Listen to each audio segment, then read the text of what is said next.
Woo! Television. Vikings. It's on the History Channel. This kind of became like a response to Game of Thrones. There's a bunch of networks now, including the Sci-Fi Network, that are trying to do like their version of Game of Thrones, big epic pseudo-historical crazy fantasy drama. And Vikings was, I think, the first one out of the gate after Game of Thrones, and it's surprisingly good. I've actually been watching it since season 1. You know, I kind of followed it just in the background. It was something I kind of had on at work, which is kind of hard because the accents, while awesome, are a little bit difficult to understand sometimes. So it's actually been nice that my wife and I, we watched the first season a little bit more together. Season 2 I just watched in the background, and now she wanted to watch season 3 with me. So we rewatched season 2 this week, and it's actually even better than I remember. Like, I always thought it was good, but there's a lot of things going on here that you don't see in typical television, including shows like Game of Thrones.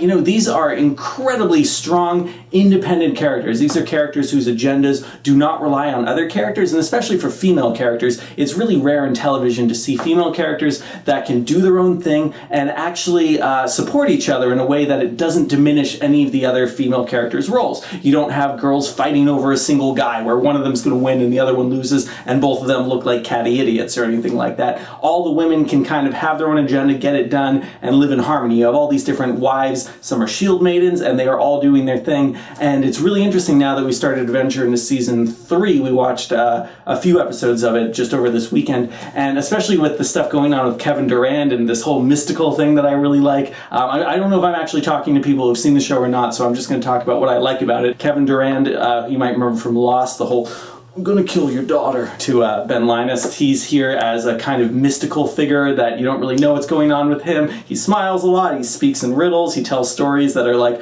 stories about the gods and fables and all that kind of thing, and then he kind of just disappears after one of the main characters gets killed in a very mysterious way through him. So that's all fascinating, and in some ways I like that kind of subtle magic more than some of the outright magic you have in Game of Thrones with the crazy, you know, red god kind of stuff and that sort of thing, and demon pregnancy births. The costumes are fantastic, the sets are fantastic, nothing calls attention to itself, it just helps this feel like a very real world. The battle scenes, I don't know if the budgets have gotten bigger or if they've just become more economical with what they do, but they are fantastic, especially in season 3. Like, there's a strategic element where it's kind of like, wait a minute, why is your entire army down in a gully where a very small number of archers can kill all of you? But from the way it's shot and the way it comes off, you know, it's not super gory or anything like Game of Thrones, but it has that thrill and kind of visceral, you know, cinematic quality to it that's really impressive. I'm really curious what the History Channel gives for a budget for each episode, because in some cases it feels right up there with Game of Thrones, but I can't imagine they're given that much money. So anyway, Vikings is a fantastic show. I recommend watching it from the beginning. It's in kind of the middle of the 3rd season now. It doesn't take that long to catch up. I think there's just 10 episodes per season. Check it out. I give it 5 stars with a confidence of 3. Mad Men's back. Only 7 episodes left. Well, now 6. Just got done watching the season premiere, which I liked a lot. It was kind of cool jumping into this episode after trying to do a bit of a catch-up. I didn't actually quite make it. You might remember in like the 2nd episode, I was like, I'm doing a rewatch and it's going by way too fast. I'm going to get done way too soon. I actually, of course, ended up watching a ton of other stuff, so I was stuck in the beginning of season 2 for a while and just real quick was like, oh, I have to catch up. And I only made it into season 4, so, you know, there's still a ways to go. I'm right around, you know, the suitcase episode, which is that fantastic Don Peggy all-nighter episode. It was really fascinating because, of course, I wasn't going to wait until I'd done my catch-up to watch the season premiere, and to jump all of a sudden a few seasons and, you know, rush right by everything with, you know, Don's second marriage and everything that happens with Sterling Cooper and, you know, Ken losing his eye and all that kind of stuff, and to see where all the characters are now, there's something really startling about it, and it's not just the costumes and Roger's amazing mustache and Stan's awesome beard and you know, little scarf kerchief thing, but the characters all at this stage, by contrast to where they are in season 4, are so much more self-assured, and there's so much more confidence, and they each kind of know who they are. Even like Pete, you know, who was really struggling for a while there to figure out where he was in this relationship with the company and all that. You know, he's now done with his wife, and I mean, of course, that's not a good thing, but it's interesting even to see him much more at peace with himself, like even with his hair and his whole receding hairline, that kind of thing. There's something about, you know, reminds me a little bit of Parks and Rec, like seeing these characters kind of figure out who they are and really propel forward with the energy that comes from that kind of self-awareness.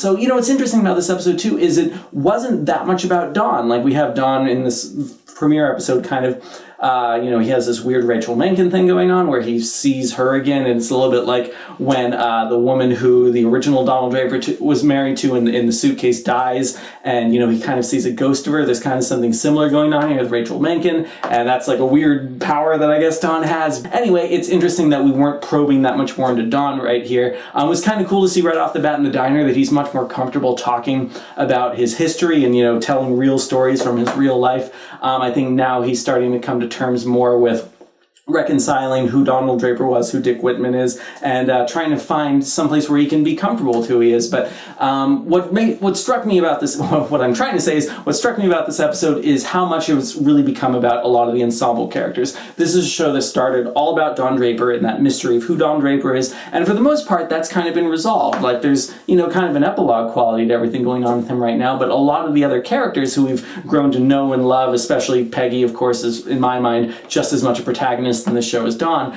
There's so much more to find out about them, and the little twists of seeing where they want to go next, and the whole story with Ken here, and he gets kind of fired on a whim because of his backstory and some stuff we didn't know about, and maybe he's going to be a writer, and then he takes a job at Dow. So there's just something about the way these stories are told and the development of these characters that's endlessly fascinating, and I could probably watch 5 more seasons of the show, but I got a pretty good feeling that we're coming to a pretty logical conclusion in the spirit of the show. And unlike something like Breaking Bad, we're not propelling toward some kind of explosive ending that we know needs to happen. For all I know, the last 3 minutes of the show is just going to be some music playing and Don staring off in the distance while on a beach or driving in a sports car or something like that. And that could be perfectly fine, because this show has always been about tone and character and, the little moments that it's never been about plot, I guess you could say. So anyway, looking forward to seeing how the show ends. I think I'll do a week-by-week recap because it's a show I really like.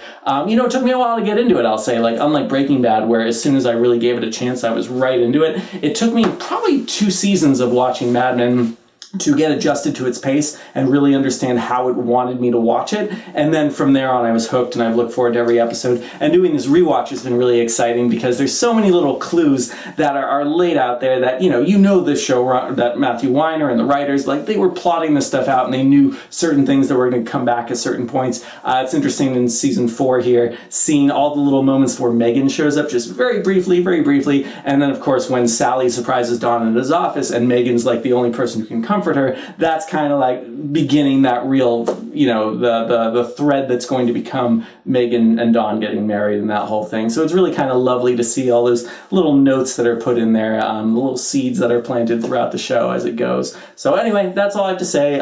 Mad Men, 5 stars, confidence of 5. Check it out. Just got done watching the season 1 finale of Better Call Saul. It was not what I was expecting, in that it was too much of what I was expecting. It's kind of interesting. Breaking Bad and Better Call Saul, for the most part, especially in these last few episodes, has done such a good job of surprising me and taking left turns and right turns where I didn't expect, both in tone and pacing and interesting character reversals. And this episode felt very predictable. There was no moment where I gasped or had or even, felt that much, I want to say. It was just kind of, the well-made play. Just everything kind of played out in a way that made sense. I couldn't get that torn up over the death of Mel Rodriguez's character. I love that guy on Last Man on Earth, by the way, but the relationship here isn't developed enough for it to really feel like a huge loss. I mean, I'm sure, him and Jimmy have this relationship that dates back, and who knows what he dies of, if it's a heart attack or what, but the death doesn't feel as meaningful as any of the deaths that happened on Breaking Bad, and for that to be the thing that finally propels Jimmy into becoming Saul, I mean, if that's really it, if the beginning of, the next episode is him starting to build his business, then it's fine, but it's not a huge surprise or anything. Like, I really wanted the final push that brings him to create his business to be something totally unexpected, and this is thoroughly expected. I might change my thoughts when I watch this again before season 2, but there's nothing here that has me like, oh, I can't wait for season 2. It's kind of like, oh, okay, I guess season 2 will be Better Call Saul. So, that's kind of how I'm feeling right now, kind of lackluster. It was a fine episode, but man, the last few episodes were so good. I'm giving this episode, the season 1 finale, 2 stars, but I really liked the season as a whole, so I'm giving the season as a whole 4 stars with a confidence of 4, but the season finale 2 stars with a confidence of 4. Quick post-shower thought, I just don't buy it. I don't I don't believe that the death of Jimmy's pathetic friend, who only ever found joy in life when he was ripping people off, and the equally sad story of Jimmy's honorable brother screwing him over, is enough to send Jimmy in this direction where he now wants to screw people over for money in an official capacity. That doesn't ring true for me.